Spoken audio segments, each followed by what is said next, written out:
a comenzar con la mesa, ahí estamos, dame un segundo, ahí está, inmersos en un falso Aleph, la educación superior en la pospandemia. Les damos la bienvenida y estamos muy contentos y contentas por recibirlos. Esta mesa, estas jornadas, las sextas jornadas que están organizadas por el programa de educación a distancia de la Flaxo Argentina. Nada, como todos los años, tratamos de armar un espacio para poder compartir y debatir sobre los desafíos que vamos teniendo año a año en torno a la educación a distancia y universidad. Bueno, me presento, mi nombre es Andrea Bordeñuc, voy a estar a cargo de coordinar esta mesa con las ponentes que me acompañan hoy. La idea es que les comente más o menos sus trayectorias, unas mini bio, pero ustedes van a poder acceder al perfil completo de ellas en la página que les paso ahora, que se llama ped.flaxo.org.ar. También quiero agradecer a Flor Rubini, que estuvo coordinando y planificando todas las jornadas, así que bueno, también un agradecimiento enorme para ella. En este seminario vamos a analizar de la mano de las ponentes algunas tensiones que atraviesan la política, la pedagogía, aguarden un segundo que se me va, ahí está, la pedagogía y la arquitectura de la educación superior en línea, y el objetivo de esta mesa es poder compartir las discusiones y decisiones que configuran la experiencia de formación en el nivel de educación superior, y algunos de los resultados que se desprenden de ellas y que comienzan de alguna manera a visibilizarse. Bueno, entonces hoy me acompañan Paola Roldán, especialista en pedagogía de la Universidad Nacional de Córdoba, diplomada en educación e imágenes por Flaxo, ahí estamos, profesora en ciencias de la educación, es autora del seminario de evaluación y TIC a nivel nacional Infod. Actualmente dirige carreras de formación docente en educación y medios digitales en ISEP y coordina el Centro de Estudios e Investigaciones de dicho instituto. También nos acompaña Paula Fernández, que es magíster en procesos educativos mediados por tecnologías y diseñadora gráfica de la UBA. Es autora del capítulo Mundos Inmersivos como recurso educativo, ventajas y desventajas del libro Enfoques Actuales del Aprendizaje en Línea y de Materiales Educativos Diversos. Coordina el área de producción de materiales educativos en la línea del Instituto Superior de Estudios Pedagógicos del Ministerio de Educación de la provincia de Córdoba. Y también nos acompaña Adriana Fontana, magíster en Diseño y Gestión de Programas Sociales de Flaxo, licenciada en Ciencias de la Educación UBA, profesora, ahí estamos, profesora de enseñanza primaria, Escuela Normal Superior número 4, ha realizado el curso regional sobre formulación y planificación de políticas educativas IIP. Y bueno, con esto, disculpen, y es docente de la Universidad de Buenos Aires en la Cátedra Problemáticas de la Formación Docente, y es directora del Instituto Superior ahí estamos, del Instituto Superior de Educación, del Instituto Superior de Estudios Pedagógicos ISEP del Ministerio de Educación de la provincia de Córdoba. Les pido disculpas, pero se me está desapareciendo mi machetito, así que les pido disculpas que tuve algunas trabas. Bueno, con esto damos por iniciada la mesa. Adri, te paso la palabra para que podamos comenzar con la ponencia, así que todo tuyo. Bueno, buenas tardes a todas y a todos. Muchas gracias por la invitación. La verdad que nos hace bien compartir la jornada y prepararnos para estas presentaciones. Así que muy, muy agradecidas por habernos invitado. Pau, ¿vos vas a compartir pantalla? Sí, cuando vos me digas, compartimos. Ya podemos poner la primera para que vayan viendo a medida que vamos contando por qué y cómo elegimos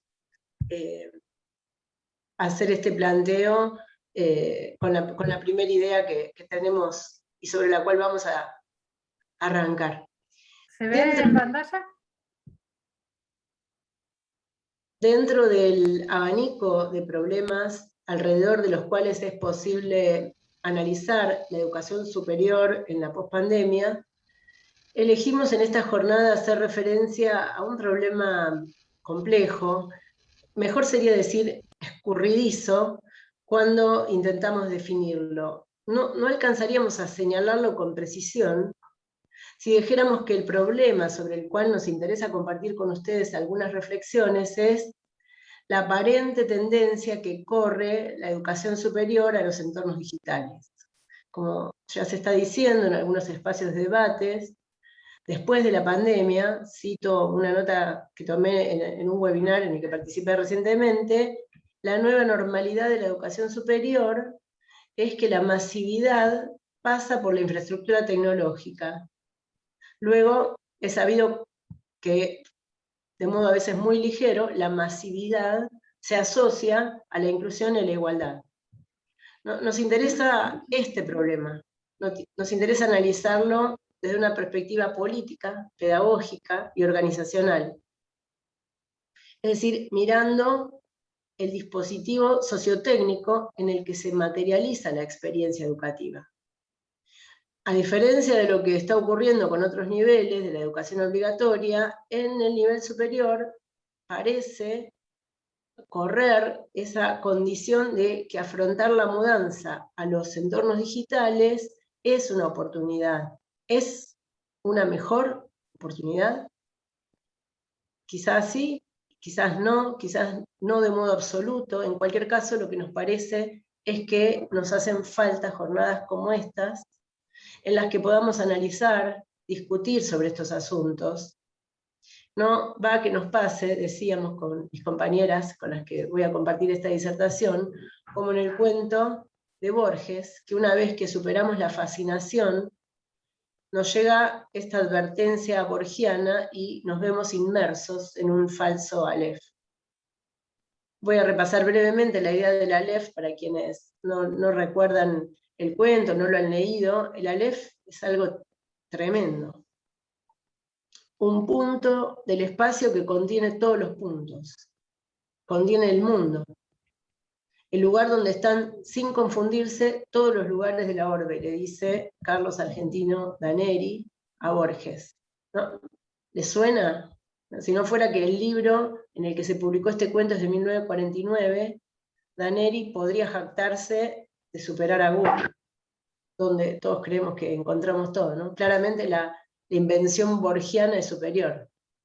Dice Borges, el diámetro del Aleph sería de 2 o 3 centímetros. El espacio cósmico estaba allí, sin disminución del tamaño. Escribe, cuando narra el Aleph Borges, con una pluma que transpira esa sensación de fascinación, que todo se ve en el Aleph, y que además todo se ve desde distintas perspectivas. Dice, cada cosa era infinitas cosas, porque yo claramente la veía desde todos los puntos del universo. Vi el populoso mar, vi el alba, la tarde, vi las muchedumbres de Américas, vi una plateada telaraña en el centro de una negra pirámide. Bueno, ¿por qué no mudar la educación superior a las aulas virtuales si tenemos la posibilidad de incluir todo? Todo entra en un aula virtual. Libros, películas, simulaciones, documentales, artículos científicos. Ahora, espero poder estar transmitiendo por qué recurrimos a la idea de la Aleph, que nos ayuda a dar cuenta del problema del que queremos hablar. Como en este caso, en un espacio, en un punto de conexión, tenemos la posibilidad de mantener estas ágiles conversaciones, a la vez que internacionales, como se están dando aquí en esta jornada, que duran 2 días, pero también podemos sostener otras conversaciones de una naturaleza mucho más intensa, como son las que se abren, por ejemplo, en los foros de un aula virtual. Justamente hace poco, recordaba mientras armaba esta ponencia, publicamos con Grisel, El Javer y Dora un artículo en el que reflexionábamos sobre esta condición del intercambio a través de la palabra escrita, que se abre en los foros de las clases virtuales, exigiendo a las y los estudiantes en términos de ejercicio de estudio, lo que no se da, lo que no es posible que ocurra en otros modos, o que ocurra de otros modos en las clases de las aulas físicas. Borges en el cuento aconseja a su amigo tomar cierta distancia de esa fascinación que siente por tener ese objeto que es el Aleph. Le dice, el campo y la serenidad son dos grandes médicos. Bueno, es con este espíritu, el de tomar distancia, el de hacer un espacio para una conversación serena, que pensamos es necesario abordar el problema que mencionamos. Con este espíritu de conversación, traemos aquí algunas reflexiones que esperamos puedan aportar a este debate sobre los desafíos de la educación superior en la pospandemia. Organizamos la presentación, en primer lugar, con una presentación que va a hacer Paola Roldán, que recién presentaron. Como dijeron, es coordinadora en ISEP de la línea de formación que justamente aborda las relaciones entre la educación y los medios digitales, la educación con, la educación en los medios digitales. Y luego va a tomar la palabra Paula, que coordina el área de producción de materiales, que es donde, como decimos acá, se desarrolla una arquitectura, el diseño, que toma el dispositivo sociotécnico en el que nuestros estudiantes cursan y nuestros docentes enseñan en este recorte del nivel superior, que es la formación docente continua, que es la que se desarrolla en ISEP. Bueno, finalmente voy a tomar unas palabras de cierre para hilar las preocupaciones, cómo estas preocupaciones de carácter pedagógico, de carácter técnico, si se quiere, cuando se refiere uno al dispositivo, se traman con preocupaciones de carácter político y que tienen que ver con lo que decía al principio, hacia dónde está siendo planteada, al menos por ahora en los debates, la educación superior. Nos interesa participar en esta conversación y bueno, por eso estamos agradecidas de estar aquí y traemos aquí esto que ahora vamos a presentar con mis compañeros. Pau. Muchísimas gracias, Adri. Gracias por la invitación, gracias por estar acá. Y tal como Adriana anticipa esa pregunta, nos propusimos pensarla a partir de un caso concreto. En particular, en el marco de esta línea de educación y medios digitales que trabajo a partir, que coordino a partir desde el ISEP, detenernos en la carrera que se llama Enseñar con herramientas digitales, que es una propuesta de formación que surge al calor de la pandemia, que surge ahí. Si querés pasamos a la siguiente diapo, Pau, donde está la presentación, que son tres elementos que me permiten presentar el encuadre desde el cual proponemos, sostenemos o hemos gestado el sentido de esta carrera, que, como les decía, es una carrera que dura un año. Empezamos en octubre del año pasado y ya estamos terminando ahora. La diseñamos, la pensamos en el contexto de esta excepcionalidad que nos tomó por sorpresa, pero con una trayectoria de trabajo que veníamos sosteniendo desde el 2017 con este programa de formación que tiene diversas opciones de educación y medios digitales, que trabajamos de manera conjunta en asesoramiento permanente con Inés Dussel. Como marco de ese recorrido, diseñamos esta propuesta que tenía como una primera preocupación, bueno, esta postura respecto de una noción sobre dar respuesta a la urgencia, a la coyuntura, y tratando de poner sobre la mesa, como nosotros decimos dentro del instituto, para someterlo como objeto de estudio, una pregunta y un saber que permita dar respuesta a la urgencia, a la incertidumbre que teníamos en este contexto, que tenía que ver con cómo pensar nuestras clases en entornos digitales.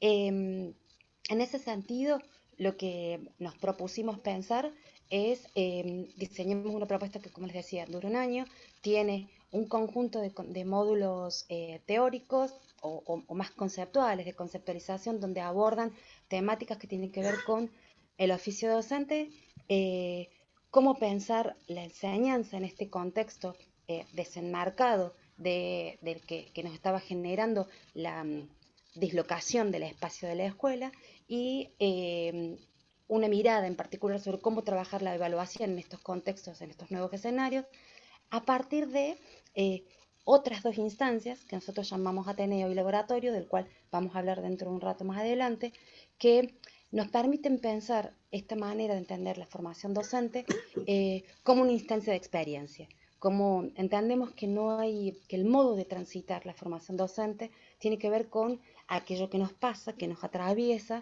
y que nos permite pensar en ese mismo escenario inmersivo, de los cuales las tecnologías nos habilitan la construcción de esos escenarios.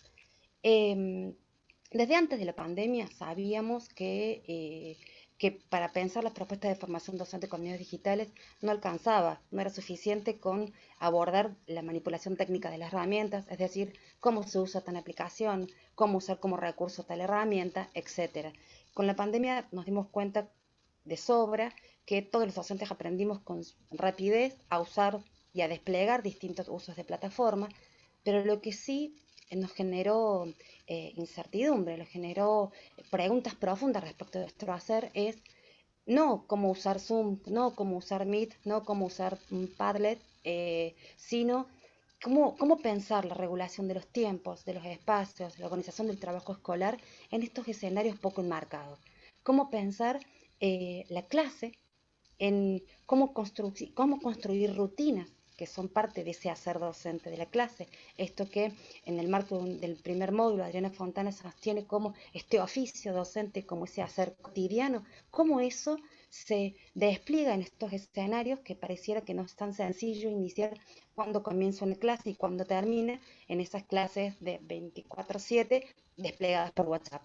¿Qué más de la clase supone, además de la entrega de tareas, que fueron las primeras formas de exploración que construimos, y cuáles son estas otras formas de circulación de los saberes con estas nuevas materialidades que comienzan a aparecer en el escenario de la clase, impregnado y atraído por las pantallas. En ese escenario recuperamos algunos conceptos como el de arqueología de medios y entornos sociotécnicos para poder pensar desde qué concepción entendemos la noción de medios digitales, entendiendo que los medios no son solamente su materialidad técnica y las permisibilidades que traen, sino también esos protocolos de uso que habilitan, que condicionan modos nuevos de construir esas narrativas que los medios condicionan, como construcciones culturales, sociales, situadas en un contexto histórico determinado, pero que a su vez son producciones heterogéneas, en permanente estado de mutación y de cambio, y que cuando ingresan dentro de la lógica escolar traen consigo esas singularidades al escenario del escolar, generando otras reconversiones y movimientos dentro del escenario de la clase. Y a su vez, este concepto de entorno sociotécnico, que también lo trabajamos a partir de algunas categorías que trabaja Van Dijk y que recupera Inés Dussel desde esa perspectiva, es poder entender cómo en este escenario esas materialidades condicionan relaciones. El entorno sociotécnico trae esta característica de poder pensar no solo cómo las prácticas se modifican a partir de estos entornos, sino cómo construyen socialidades, construyen formas de vincularse entre los sujetos y con el conocimiento. Las formas de organización del saber y del entorno, del dispositivo, del entorno sociotécnico del aula, centrar en el pizarrón como un objeto central atencional, como un único foco atencional que organiza la atención y el modo de trabajo con los conocimientos, queda disociado, desplegado o difuminado en la multiplicidad de pantallas. Y eso genera otras formas de circulación del conocimiento, otras formas de circulación de los cuerpos, otras formas de organización del tiempo y del espacio, y por lo tanto otras formas de pensar aquello que acontece en la clase. Y en este sentido, para poder dar cuenta de estas categorías que para nosotros son centrales en términos de un posicionamiento pedagógico, desde el cual pensamos la formación con medios digitales y pensamos la vinculación con este otro sujeto adulto, que es nuestro colega, que está totalmente atravesado y conmovido por este contexto que lo contiene y que lo interpela, es que entendemos básicamente que la formación en estos escenarios tiene que estar anclado en esta noción de experiencia, que vamos a ir desagregando de a poco a lo largo de lo que quiero mostrarles ahora y de lo que después va a desarrollar con detenimiento Paula, mi compañera. Y para poder ejemplificar esta idea de qué pasa, desde qué perspectiva pensar cómo interpelamos al docente, qué noción de saber, qué noción de conocimiento queremos proponerle, qué tipo de recorrido entendemos en relación con los medios, queríamos compartirles un video que forma parte de estas propuestas de formación que estamos diseñando, que todavía está en etapa de producción, entonces me estoy permitiendo hacer un pequeño anticipo en relación con eso, pero todavía le vamos a seguir haciendo ajustes al guión y a algunas partes de la trama que tiene el video, pero que en 2 minutos logra presentar y poner en situación desde qué perspectiva pedagógica entendemos o tratamos de tomar posición a esta pregunta que nos hacía Adriana sobre si estamos inmersos en un nuevo Aleph. Los dejo con el video y a partir de ahí comparto unas nuevas ideas.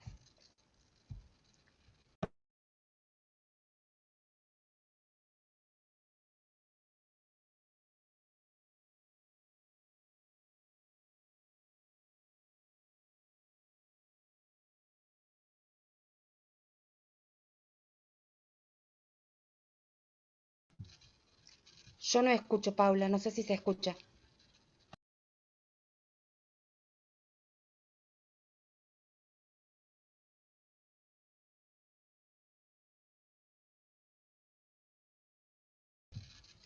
Paula, no se está escuchando el video. Paola, ¿podés pausarlo un segundo? A ver si podemos resolver un segundito.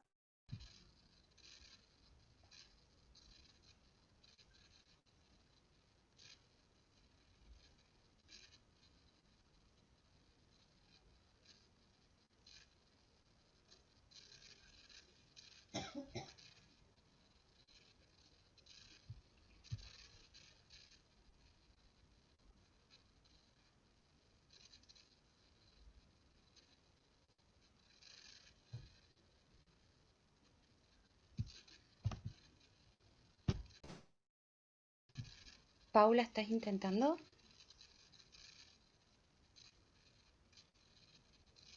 Hola Paola, cuando compartes pantalla tienes que poner también compartir audio. No sé si te sale la opción, entiendo que sí porque eres confitriona.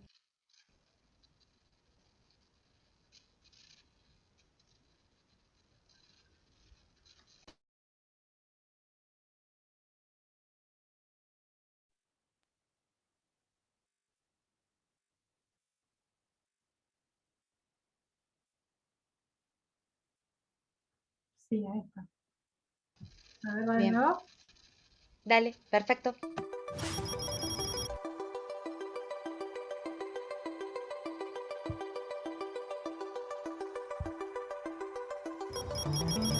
Natalia tiene 50 años y enseña ciencias sociales en varios cursos de una escuela grande de una ciudad muy poblada. En primer año del secundario, da historia, su materia favorita. La escuela donde trabaja desde hace un año tiene un gran edificio, pero pocos recursos. Una conexión a internet intermitente, un laboratorio vacío y un equipo de profes al que conoce poco, ya que comenzó allí en medio del aislamiento social preventivo y obligatorio. Se lleva bien con algunos docentes de naturales, le encanta la pasión que ponen y se siente identificada. No es este su primer año de escuela. Hace 25 que recorre las aulas. En todo este tiempo, los recursos del aula fueron cambiando. ¿Cuánto cambiaron? En este caso, Natalia debe pensar estrategias para trabajar el 25 de mayo. En su recorrido, deberá sortear los torrentosos ríos de diversas estrategias narrativas utilizadas en educación, Si elegís su destino, te encontrarás con los misterios de la digitalización de la narrativa, las nuevas formas de contar y profundizar en las permisibilidades y posibilidades que habilita el uso de medios digitales en la escuela. El azar, la reflexión y el camino llevarán a Natalia a vincular cada tipo de recurso con la relación con el saber que cada uno propone. Sus 25 años de docencia serán una potencia para los desafíos de pensar los regímenes de verdad con los que deberá enfrentarse. En el segundo episodio, la esperan los intrincados caminos de las redes sociales en la escuela, que la harán dudar sobre los límites del adentro y el afuera en cada minuto. En esta nueva entrega aparecerán otros personajes para agregar desafíos. Juntos se encontrarán de frente con los simuladores como recurso para abordar los desafiantes caminos de las ciencias naturales. También se tendrá que pensar en conjunto sobre su lugar como docentes ante estas estrategias y recursos. Luego de esta travesía, Natalia y sus amigos deberán atravesar el desafío final de la evaluación. ¿Es este el audiorelato que vas a elegir?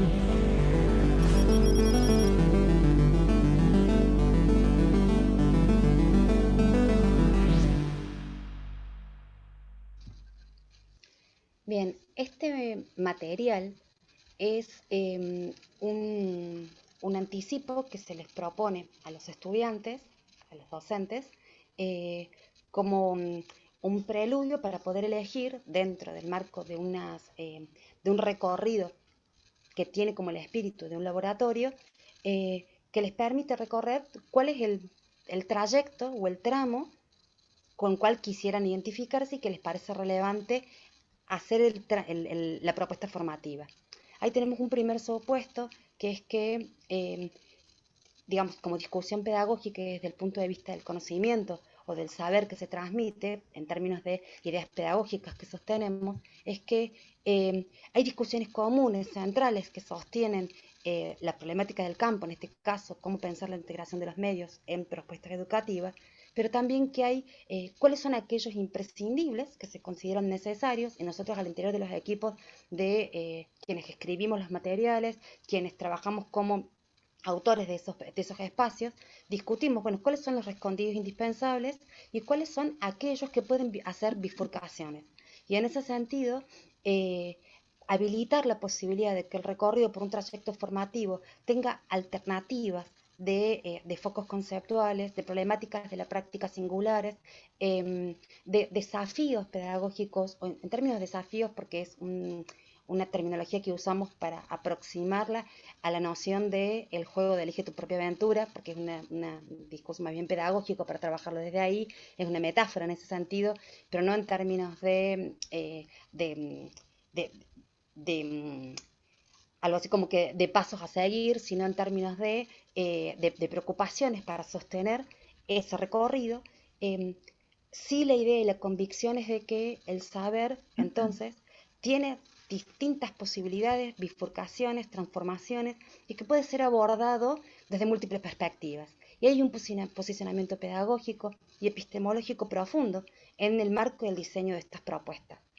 Otra idea es que tiene que ver con el anclaje de la construcción de un estilo narrativo en primera persona que busca con claridad poner en foco la práctica y ese hacer cotidiano de ese docente que está atravesado por la construcción permanente de dilemas en la toma de decisiones, en esa práctica cotidiana que tiene que ir resolviendo. Entonces cada personaje tiene que tomar un conjunto de decisiones y esas decisiones tienen implicancias, tienen posibilidades, tienen alcances. No da lo mismo tomar una decisión que tomar otra, y acompañar a los personajes en la construcción de esas decisiones permite poner en evidencia, permite poner sobre la mesa, permite poner en discusión algunas categorías teóricas, políticas y epistemológicas en relación con el oficio docente, en relación con los medios, en relación con la evaluación, en relación con la construcción de los vínculos, etc. Permite transparentar esta mirada de las concepciones pedagógicas que queremos ir desarmando a lo largo de la propuesta. En ese sentido, el segundo ítem que quisiera compartir es que nos permite trabajar desde esta perspectiva también es una postura sobre las formas como categoría estético-política, muy asociado al anterior, el modo en cómo se presentan las historias, las categorías, la vinculación entre estos relatos y la construcción de otros lenguajes artísticos para poder trabajar concepciones de mundo, no son para nosotros decisiones decisiones vinculadas únicamente a lo bello. Son decisiones centradas en una mirada política sobre el mundo que permite tomar posturas sobre él. Estas formas que asume el mundo traducen, transitan y traspolan concepciones de sujetos, concepciones de que para nosotros sostenemos, concepciones en las que habiliten, en el que todos puedan estar. Concepciones que permitan que la construcción de lo común pueda desplegarse. Y en ese sentido, la selección de las imágenes, la navegabilidad del espacio, el carácter cuidadoso de la articulación con ciertas formas metafóricas y con ciertas narrativas literarias, con ciertas narrativas visuales que permitan potenciar el sentido de la imagen para trabajar algún contenido, está cuidadosamente pensado desde esta forma que permite potenciar y trabajar esta manera de entender el contenido, porque entendemos que esta forma es posicionamiento político.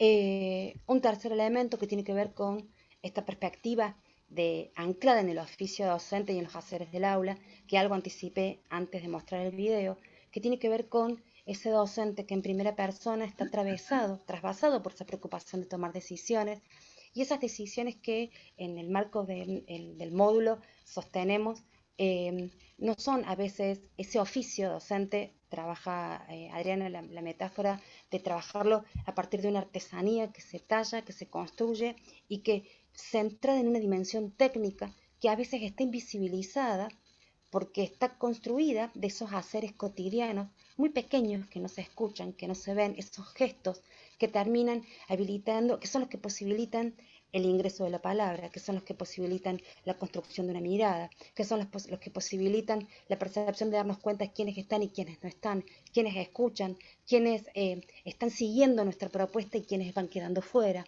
Ese ejercicio cotidiano y pequeño de ese tallado, de esa técnica que habilita ese oficio docente, está trasvasado por esa conjunción de pequeños hechos que estos personajes los va atravesando la construcción de esta historia.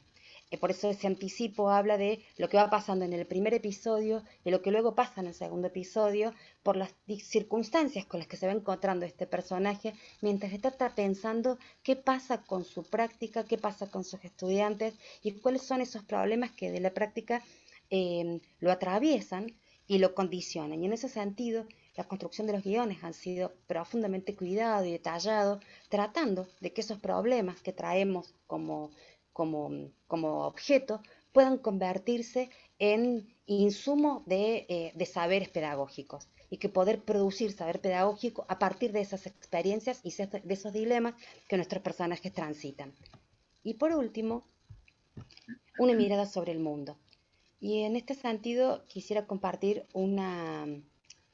de algún modo una idea que hace poco me compartió Inés Dussel a partir de una relectura que ella hace sobre Hannah Arendt en relación a cómo pensar esta mirada del mundo y esto que como escuela tenemos como responsabilidad de poder otorgar este mundo a los recién llegados, ese mundo que nos trasciende como individuos, como sujetos, desde las lecturas y los planteos que sostiene Hannah Arendt, ese mundo que está antes de que yo llegue y permanecerá en la medida de lo posible después que yo me vaya, y eso de algún modo me pone en este lugar de salida de la subjetividad y de la individualidad para poder articularse con esa idea de lo común, pero que a su vez esa idea de lo común, tal como lo plantea Arendt, solo puede sostenerse en la medida que haya algo de la relación entre lo íntimo y lo público, entre lo subjetivo y lo común,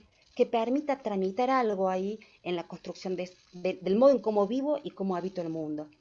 Y en ese sentido, volviendo sobre la metáfora del Aleph, o este falso Aleph, hay una cita que ella trae, Inés, que me pareció interesante para poder pensar estas preocupaciones sobre este mundo que legamos y esta vinculación que sostenemos como escuela frente al mundo de los recién llegados. Y dice, lo público también necesita de lo íntimo o lo privado, y si la vida solamente se da en la presencia de otros, la vista de otros podría ser centrado solamente en lo superficial. Y hay una cita que trae de Hannah Arendt, Inés, que plantea, que dice, si solamente nos quedamos en esa mirada del mundo a partir de lo superficial y de lo singular y de lo individual, pierde la cualidad de surgir a la vista desde algún lugar más oscuro, que ha de permanecer oculto para no perder su profundidad. Dice, hay muchas cosas que no pueden soportar la implacable, brillante luz de la constante presencia de otros en la esfera pública. Y lo que dice Inés es que y eso que en el momento en que Hannah Arendt escribe el texto no existía Instagram. Pero a partir de esa preocupación sobre lo público y lo privado y este modo de evitar superficial que cuando todo es público y cuando todo es visible, que hace perder esta noción de lo común, es que Inés se pregunta. Dice, el aula abierta, transparente, hipervisible, sin sombras, con la quinta pared de la cámara que transmite en directo, parece no ayudar a esa idea de un mundo común, un espacio público, donde tiene que haber también algo de oscuridad, algo, o como dice Anne Barber, el aula tiene que tener puertas entornadas, entreabiertas, para generar intimidad, confianza, pero también no ceder a lo familiar y construir lo público y lo común. Vuelvo a Arendt, dice Dussel. El mundo, si es mundo, tiene el poder de agrupar, relacionar y separar. Acerca, pero también distancia, y así evita que nos caigamos unos sobre los otros. Y me parece que esta mirada sobre el mundo que recupera Inés nos permite pensar o hacernos preguntas sobre este falso Aleph. Y en ese sentido, otra vez esa mirada sobre lo común, nosotros estamos convencidos desde el instituto que no se puede hacer en soledad, que necesitamos hacerla con otros. Este tipo de propuestas que nosotros diseñamos desde el instituto solo son factibles porque somos somos un gran equipo enorme, interdisciplinario, en donde pensamos, generamos y diseñamos, debatimos y discutimos cada una de estas preocupaciones pedagógicas que queremos ir dando cuenta en el diseño de nuestras propuestas. Entonces las dejo con Paula, que va a compartir la singularidad de lo que proponemos en el caso del laboratorio. Bueno, gracias, Pau. Bueno, tal como dijo recién Paola, vamos a retomar un poquito todo esto de lo que es el trabajo interdisciplinario, ¿sí? Y que se da para construir esto que va a contener toda esta propuesta pedagógica, y es que es parte también de esa propuesta pedagógica. No se aparta, no se separa, no está disgregado el diseño, la arquitectura, el espacio en el que vamos a trabajar o transitar esa propuesta de lo que son las líneas pedagógicas que planteaba recién Paula. Dentro de lo que es la arquitectura, el diseño, ¿no? la forma de este dispositivo sociotécnico, nosotros lo pensamos en equipo, como bien se dijo antes. Nunca se puede pensar esta propuesta en solitario, en soledad. Acá hay un equipo interdisciplinario donde se cruzan autores, coordinadores de carreras, hay aportes profesionales de pedagogos, de diseñadores en comunicación visual, de maquetadores, correctores literarios, hay ilustradores. ¿Sí? Todas estas personas interactúan, dialogan, intercambian y construyen ese audiovisual que vieron antes. También está construido en ISEP, también está construido a partir de ese diálogo, de ese intercambio, de ese devenir minucioso sobre una idea, ¿no? Se parte de una idea y después se construye todo sobre el hacer, toda la propuesta, la idea, se goza y demás.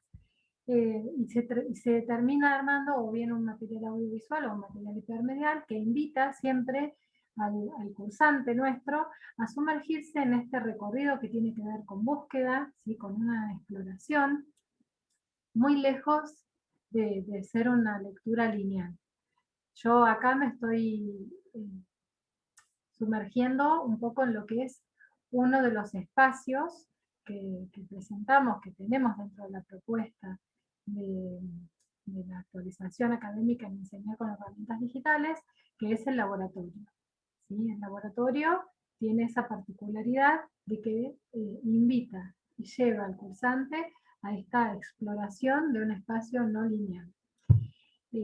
Si parafraseamos a Odetti, podemos hablar de que son narrativas no lineales, ya que la metáfora esta de la interacción y su interfaz buscan explicar un tipo de argumentación que está más basado en lo que es una escenificación que en la explicación misma, ¿no? Ahora van a ver, yo voy a mostrar algunas capturas de pantalla que fuimos haciendo, que tienen que ver con esto, con esto de que hablábamos del espacio. Concebimos entonces esto que es la interfaz, ¿no? Pensamos la interfaz no solo como un soporte, sino como un espacio donde se produce el encuentro de diversos lenguajes, de formas no convencionales, de organizar esos contenidos también, ¿no? Esto que ven acá es un espacio 360 en donde el cursante va recorriendo y se va encontrando con diferentes objetos, con diferentes enlaces, con enlaces externos, con materiales internos, y esto es lo que hablábamos recién de invitarlo o incitarlo a explorar este tipo de espacios. Bien, este tipo de metáfora narrativa hipermedial es entendida o definida siempre a partir de lo que es la espacialidad, ¿no?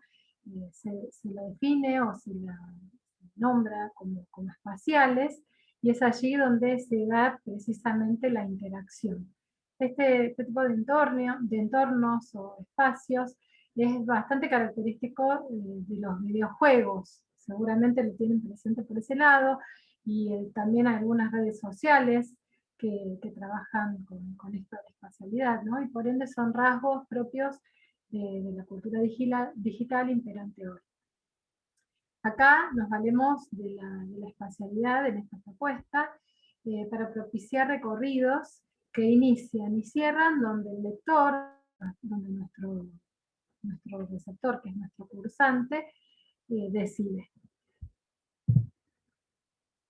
Bien, esto que ven acá también tiene que ver un poco con lo espacial, con esto de un recurso inmersivo, donde el cursante se zambulle, digamos, en un espacio virtual, donde acá los sonidos, en esta propuesta, los sonidos, lo visual, la imagen, inciden también sobre nuestro lector.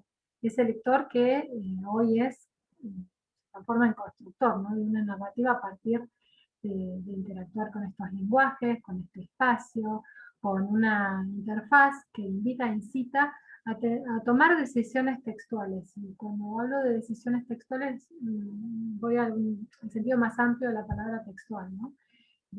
Construye una narrativa hipermedial y organiza su propia secuencia, su propio recorrido, ¿no? Acá van a ver, en la pantalla que sigue, todo esto tiene que ver con un mismo recurso. No podíamos tomar todo el laboratorio completo, ¿sí? Porque es bastante extenso, pero tomamos algunos elementos como más paradigmáticos o más representativos.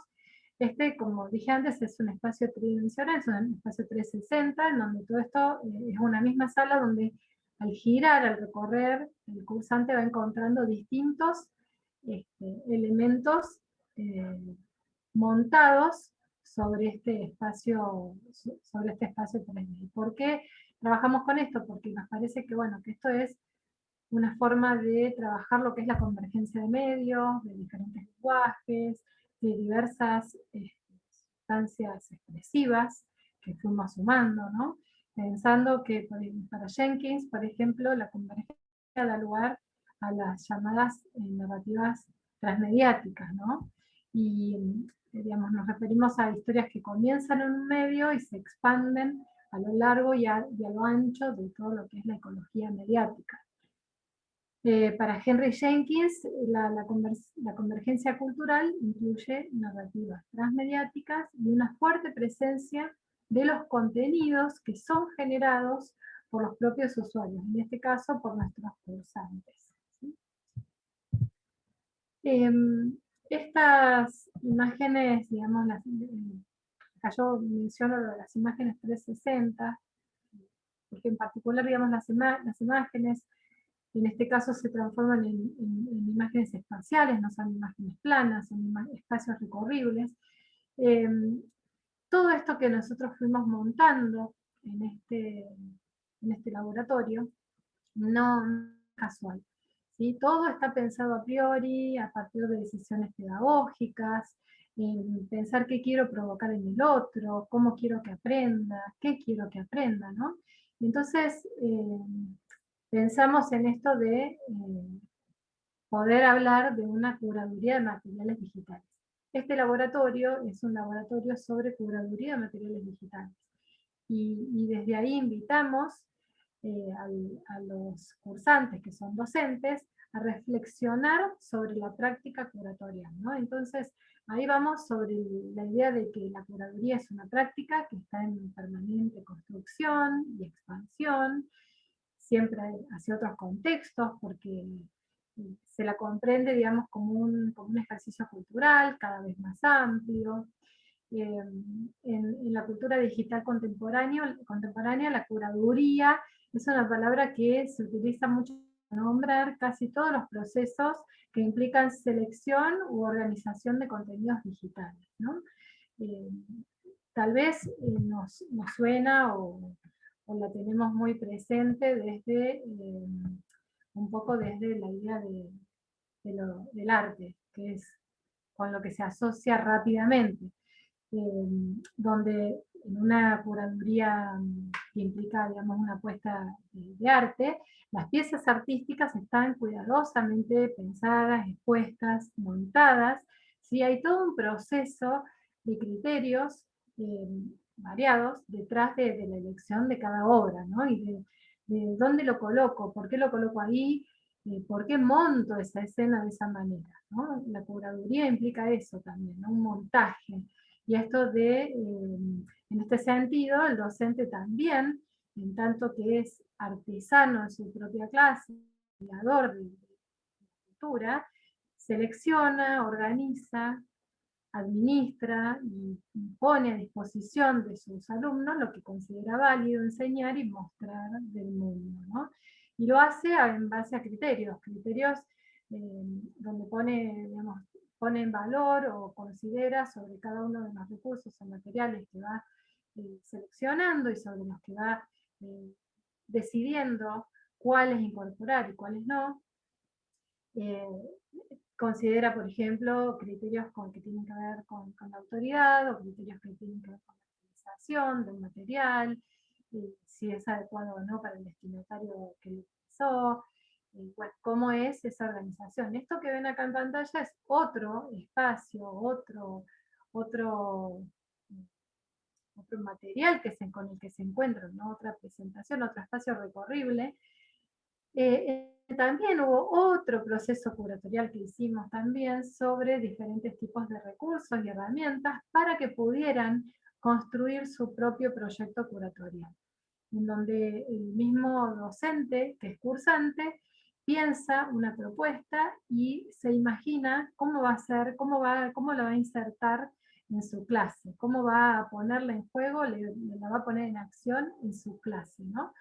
Y en función de eso, piensa con cuál de todos estos recursos es mejor realizar ese montaje de todos esos objetos y materiales digitales que seleccionó para esa comunidad educativa en particular.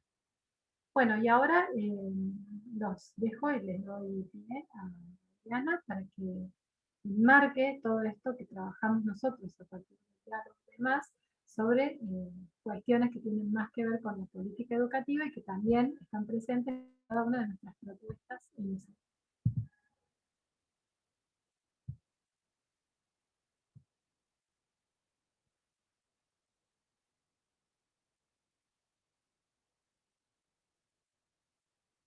No sé si Adri está escuchando.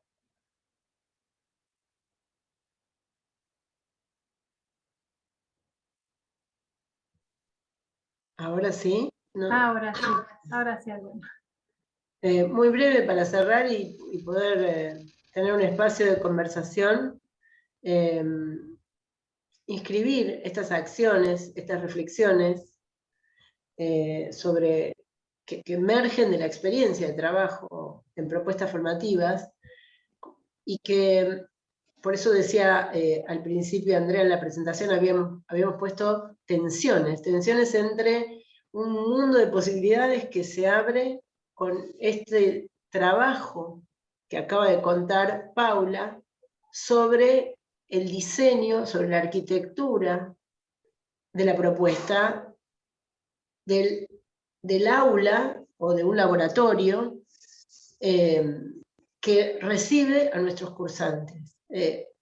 Digo las tensiones porque para el armado de este laboratorio o para el armado de un aula, como dijeron las dos ya, un equipo interdisciplinar en el sentido de que ponen en discusión, el dibujante discute con el autor que quiere poner en determinado lugar de la escena para cuando llegue el estudiante a este espacio su intervención. Ahí entra en discusión el maquetador con el diseñador, con el dibujante, con el autor del texto. Lo que quiero decir es que esta construcción sociotécnica resulta de lo que dijo antes Paola. Nosotros venimos planteando que el armado de una clase es un trabajo artesanal que hacemos de manera colectiva, aunque esto ocurra en un aula virtual. Esa tensión la atravesamos porque el sentido gobierna la toma de decisiones. Un sentido que lo trae mucho el debate, la discusión pedagógica. Estaba pensando, mientras escuchaba a Pau, que trajo a Arendt en términos de la asociación que hacemos con el ALEF, trae la pedagogía ese espacio de serenidad, como que dijera a todo este trabajo que podemos desplegar en términos sociotécnicos. Calma, paremos, miremos para qué, por qué. Entonces, ¿cómo? Esa teoría política que tiene lugar en nuestra conversación con Arendt y va sobre, como decía Pau recién, a ponernos límites en lo que abrimos, en lo que dejamos abierto en un aula virtual, en el espacio que preservamos para una conversación que puede ocurrir en un espacio más íntimo. La propuesta del ISEP combinó desde el principio espacios en las aulas virtuales y espacios en las aulas físicas, donde se producían y se producen, ahora estamos, bueno, volviendo, pero hace 2 años que extrañamos esa posibilidad que nos daba el encuentro presencial. Aunque sostuvimos encuentros sincrónicos,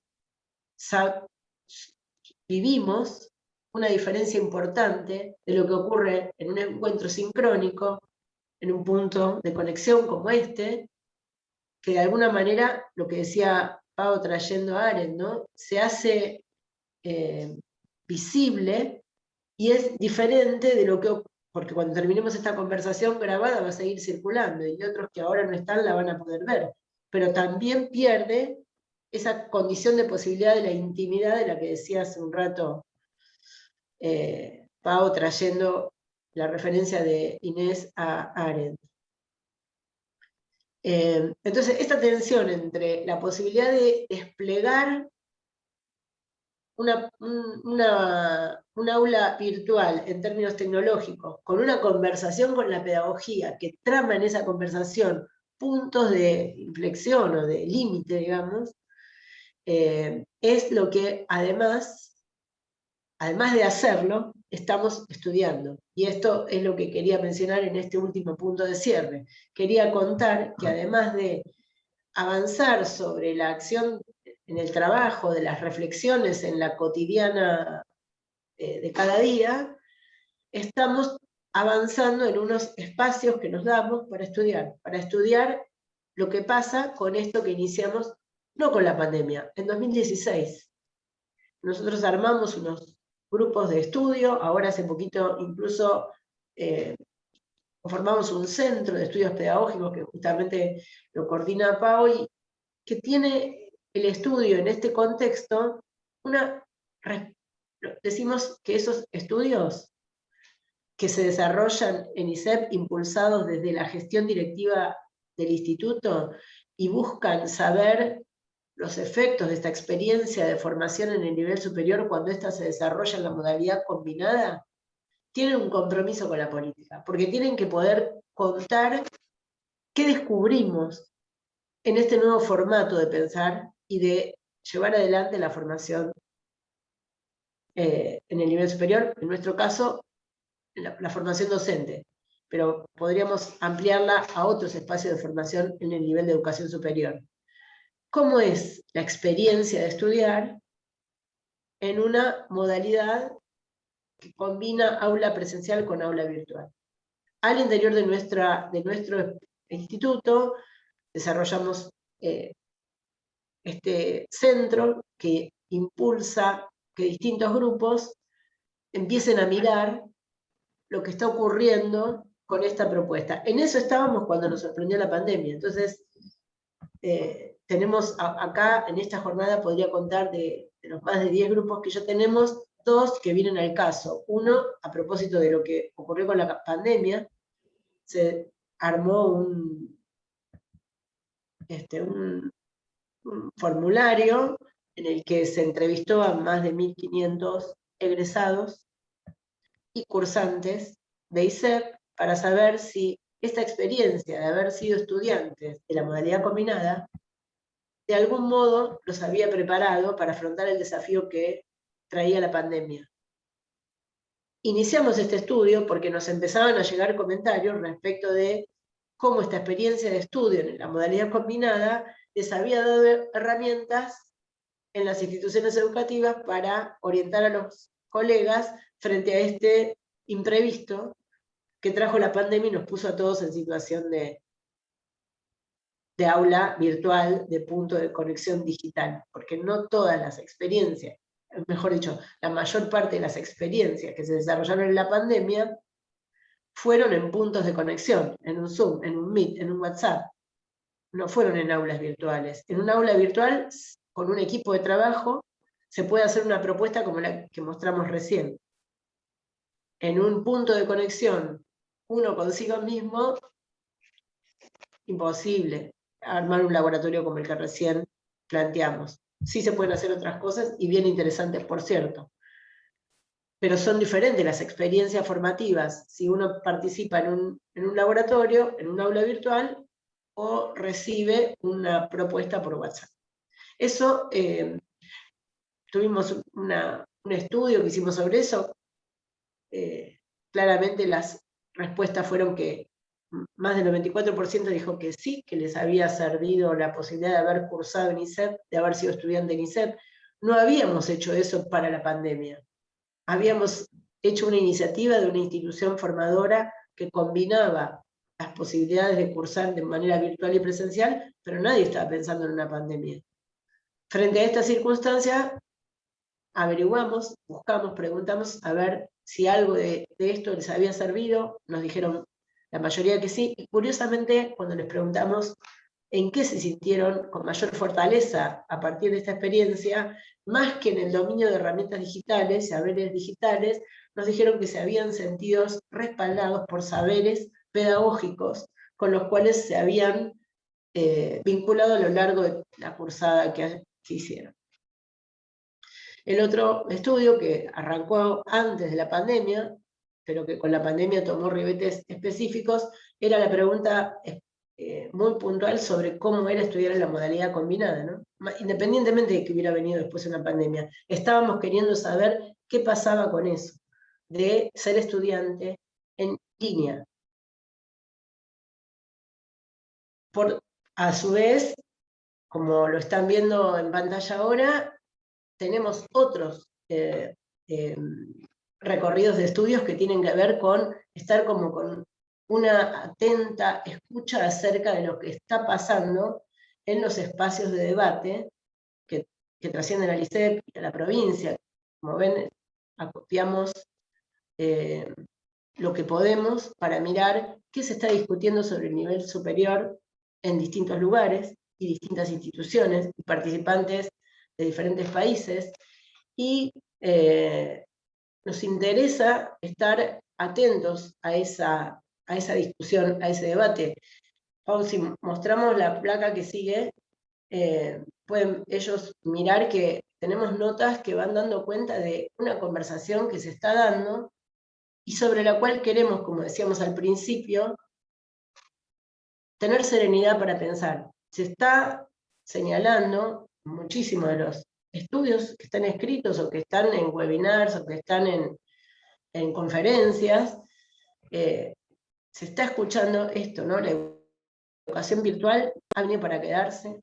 Antes de la pandemia, en muchas instancias de la educación superior, había experiencias, como las que les contamos del ISEP, sobre todo en las universidades, que iban en un escenario a veces solo a distancia, en línea, combinados, y la pandemia trajo nuevas cosas para mirar de esa circunstancia. Ahí he apuntado, la mayoría de estos estudios que están acá, hice como a ver qué dicen todos, de qué hablan todos. Todos hablan de las ventajas que trajeron los webinars, la posibilidad esta de conversar atravesando fronteras, la potencialidad que tienen las apps, bueno, lo que mostraba hace un rato Paula.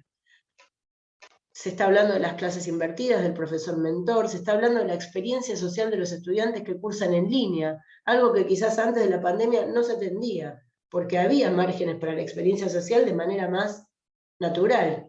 La pandemia impidió bastante eso porque nos condenó al aislamiento, y eso cobró visibilidad, y eso se está empezando a conversar, porque eso se está empezando a reconocer como valioso en los procesos formativos.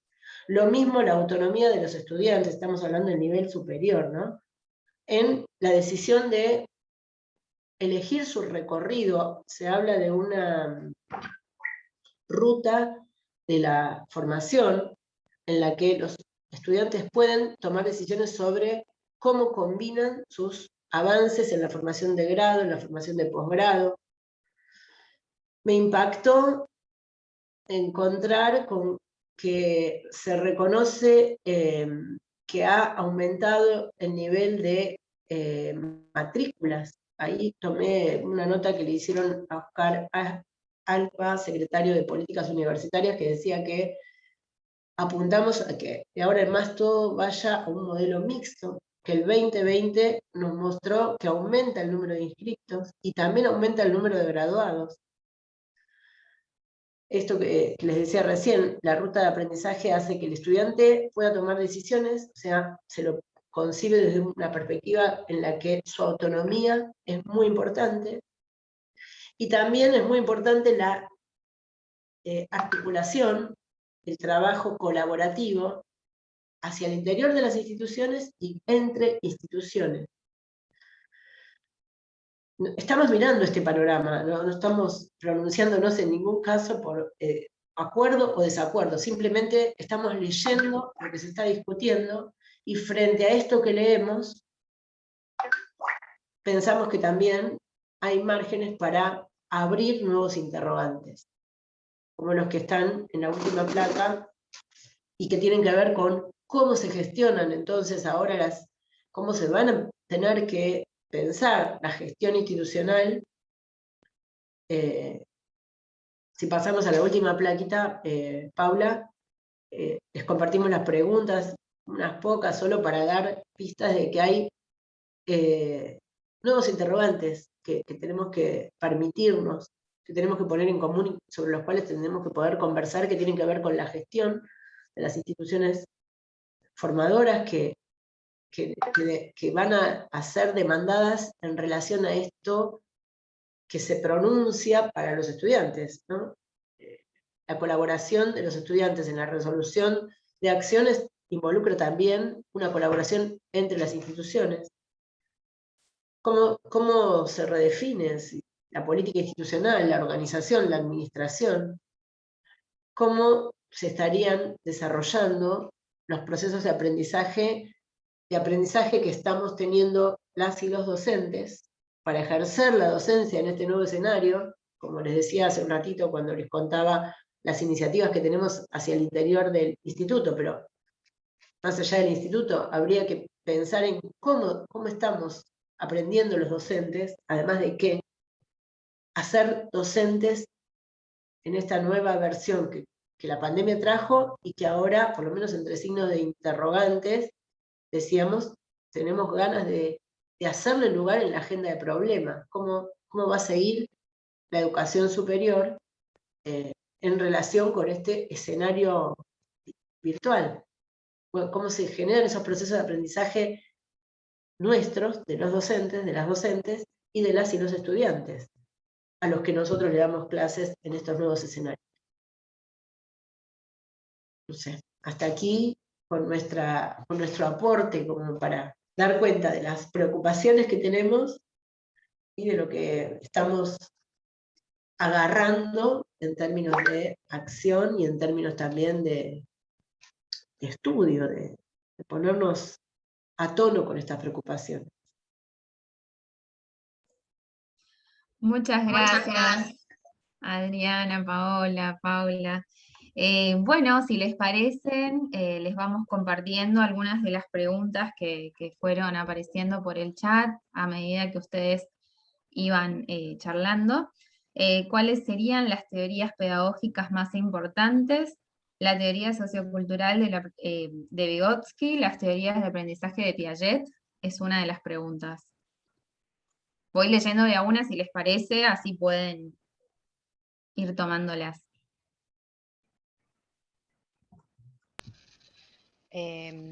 A ver, hay una variedad quizás, porque claramente el enfoque de Vygotsky tiene una llegada en el diseño, en esta propuesta, cuando pensamos la mediación de los artefactos como objetos culturales, pero hay una mirada, en Hannah Arendt es una postura pedagógica desde la cual entendemos la mirada, pensar el cómo habitar el mundo, cómo pensamos, trabajamos con la mirada de Magellán y Simons para poder pensar desde qué lugar entendemos el lugar de la escuela, como un espacio que necesita ser ese espacio otro para garantizar la posibilidad de que allí algo suceda, la posibilidad de que ese espacio de la escuela constituya un espacio de estudio, esto que se pone sobre la mesa, que yo decía hace un rato, en términos de concepciones pedagógicas, aquellas sobre las que hablan en términos de la responsabilidad política y esta noción de igualdad y de inclusión, desde las cuales pensamos ciertos modos de construir y el evitar el ser escuela, como concepciones genéricas para poder pensar, o como discusiones en términos de quizás cuáles son las discusiones que nosotros como equipo nos damos de manera cotidiana. Tiene que ver con los planteos que nos trae Rancière, con los planteos que nos trae, en este sentido, Magellán y Simons, Inés Dussel, que nos permiten pensar en esta trama de vinculación de la escuela, los medios digitales, en particular en el marco de esta propuesta, como concepciones que nos permiten pensar a la escuela y a la formación docente. No sé si mis compañeros quieren agregar algo. Bien. Bueno, la segunda pregunta es, ¿ustedes creen que es necesario aplicar las teorías psicosociales de Pigeon-Rivière de los grupos operativos, del ECRO, las teorías del vínculo en el ámbito educativo?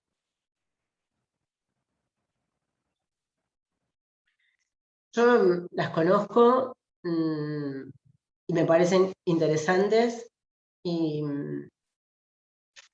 nosotros en ISEP particularmente no les damos un espacio tan explícito como el que acaba de explicar Pau a otras orientaciones que nos permiten tomar decisiones pedagógicas. Sin embargo, creo que son valiosas y que están en sintonía con la pedagogía que nosotros estamos desarrollando, que no se abraza estrictamente a un pedagogo, a un autor, a un perfil, sino que hacemos confluencia porque somos muchos como les venimos diciendo, los que trabajamos en la definición de una propuesta, muchos que están trabajando en los institutos de formación docente de la provincia, y que son parte del ISEP o son parte de los institutos, pero que ayudan a tomar decisiones sobre cómo conformamos las propuestas. Y ahí es muy difícil dar una respuesta puntual sobre abrazamos este autor, abrazamos este enfoque, abrazamos una política de formación docente, que la conversamos y que hacemos escucha a las iniciativas que nos acerquen, siempre y cuando vaya por una ruta en la que nos permita llevar adelante lo que antes ya dijo Paola, son definiciones pedagógicas que tenemos claras y que queremos, y sobre las que construimos la propuesta.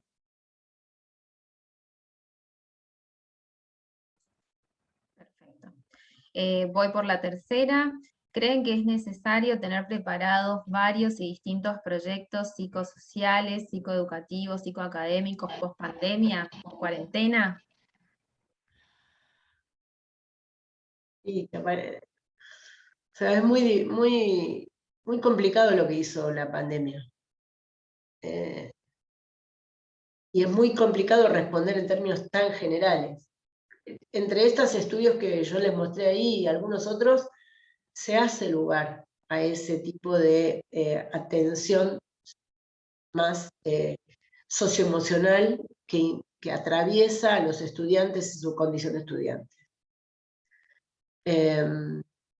No me quiero explayar sobre eso porque no es un tema que yo maneje, pero entiendo que es algo que hay que prestarle atención.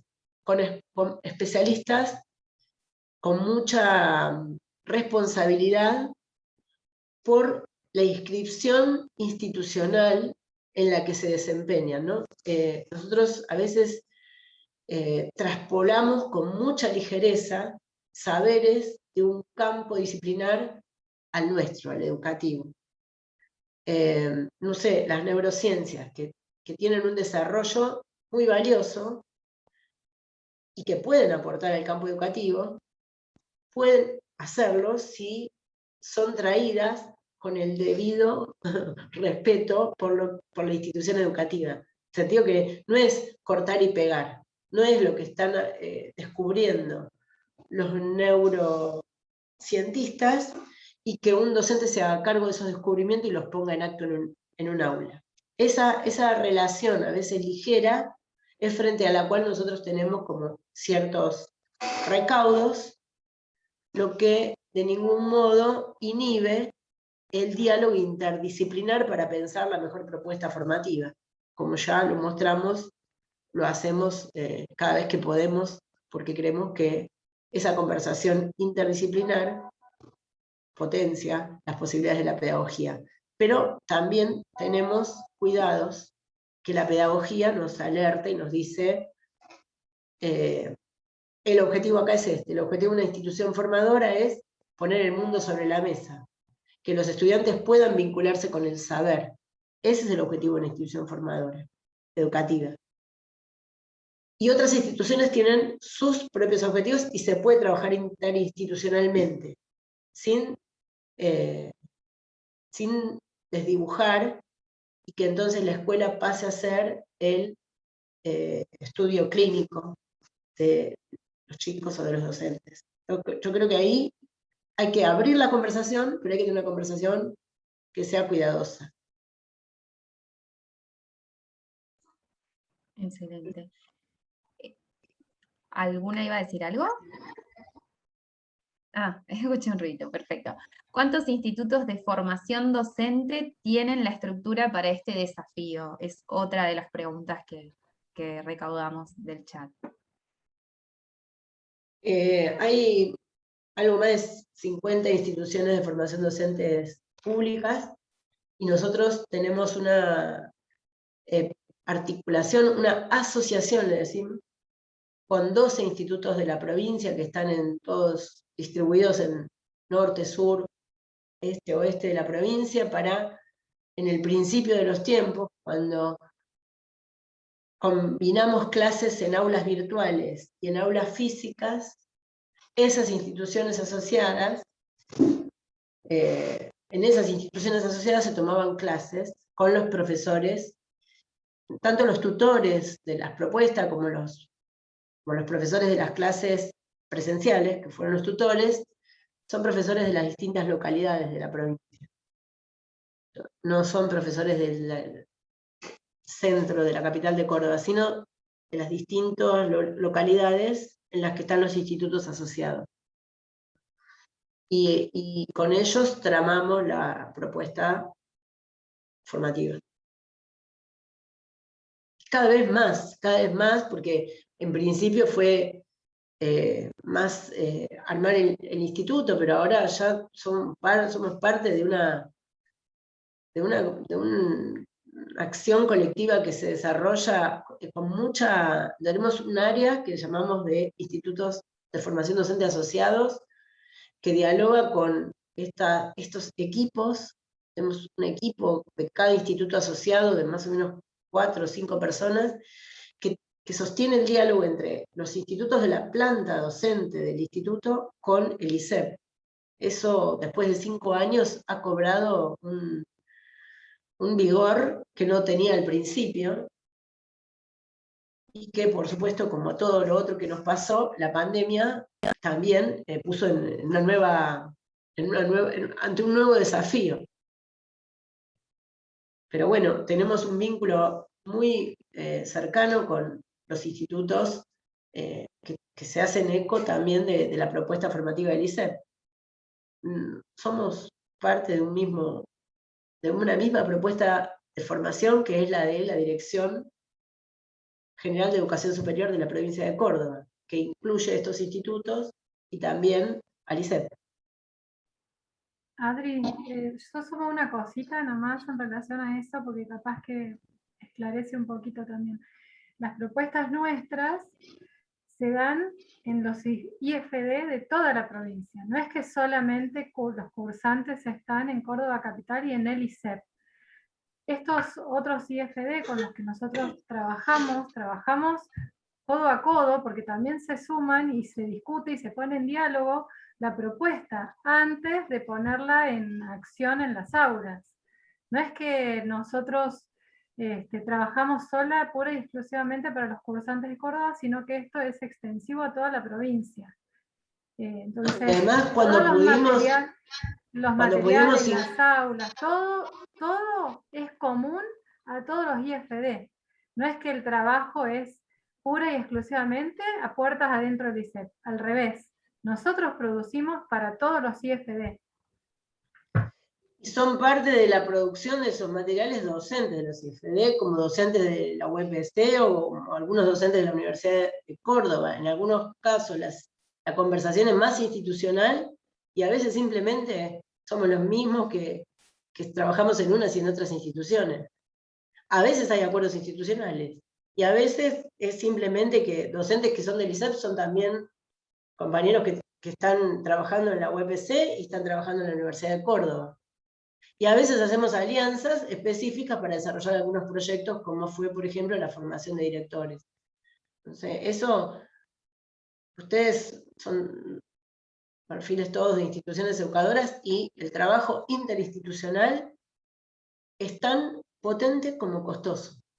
Pero nosotros, por lo menos, la sensación que yo tengo es que construimos con esfuerzo en los diálogos, pero con horizontes comunes, y en ese sentido contamos con buena experiencia con otras instituciones formadoras de la provincia. Con la Universidad Provincial, bueno, con Flaxo mismo, estuvimos hace poco armando un proyecto colaborativo para estudiar los foros en las aulas virtuales. Un equipo del ISEP con un equipo de colegas de Flaxo que puede mirar qué está pasando en los foros virtuales.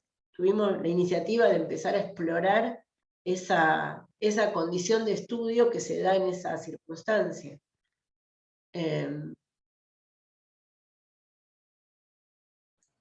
No sé si nos Buenísimo. fuimos de tema. Ahí vamos con la última pregunta, si les parece.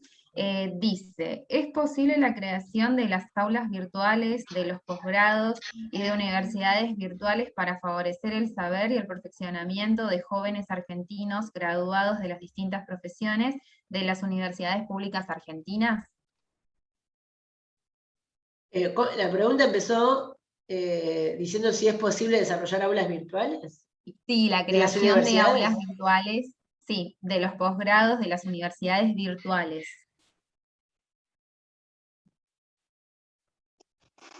Yo creo, posible creo que es, pero deberían responderlo esas instituciones. Yo trabajo en la Universidad de Buenos Aires y hay aulas virtuales, se cursa ahí. Creo que con la pandemia se habrán desarrollado en muchas instituciones universitarias. Posible es, si se hace o no, me parece que es otra discusión y que es puntual con las instituciones específicas sobre las cuales se quiere indagar. O sea, acá hay muchos docentes de universidades que deben tener aulas virtuales. Perfecto. Bueno, muchísimas gracias a todos por participar. Adriana, Paola, Paula, muchas gracias. Con esto entonces damos por finalizada la mesa. No sé si quieren hacer algún último comentario, ya nos vamos acercando al horario que teníamos previsto, así que... No, simplemente en nombre de las tres quiero agradecer que estuvieron acá, que estuvieron escuchando atentamente y que nos hicieron preguntas para poder seguir pensando. Muchísimas gracias a ustedes por invitarnos y a los colegas que están acá por haberse quedado hasta el final, por habernos escuchado. Muchísimas gracias. Bueno, muchas gracias a todos y muchas gracias Pau Miranda que nos está ayudando con el monitoreo de este encuentro para que, bueno, sea posible el desarrollo de esta mesa. Así que nuevamente muy agradecida y muy buenas noches para todos y todas. Muchas gracias. Muchas gracias a todos. Gracias por la invitación. Hasta luego. Muchas gracias.